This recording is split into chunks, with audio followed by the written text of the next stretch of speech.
قشیری رحمہ اللہ کہتے ہیں کہ ایک کفن چور تھا، چنانچہ ایک عورت کا انتقال ہوا۔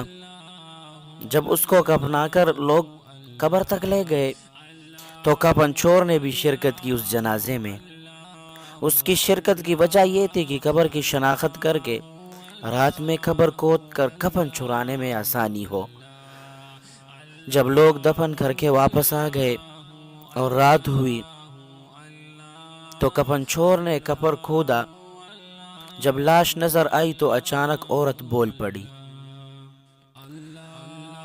اور کیا کہتی ہے کہ سبحان اللہ، ایک بخشا ہوا انسان اور شخص ایک بخشی ہوئی عورت کا کفن چورا رہا ہے۔ کفن چور جو ہے وہ کہتے ہیں کہ میں چونک پڑا اور کہنے لگا، اے عورت، یہ تو ٹھیک ہے، یہ تو میں تسلیم کرتا ہوں کہ تیرے مغفرت اللہ سبحانہ و تعالی نے کی ہوگی، لیکن میں کیسے مغفور ہو گیا اور میری مغفرت اللہ سبحانہ و تعالی نے کیسے کی؟ عورت نے کہا کہ اللہ سبحانہ و تعالی نے میری مغفرت فرمائی ہے اور ان لوگوں کی بھی مغفرت فرمائی ہے جن لوگوں نے مجھ پر نماز جنازہ ادا کیا تھا۔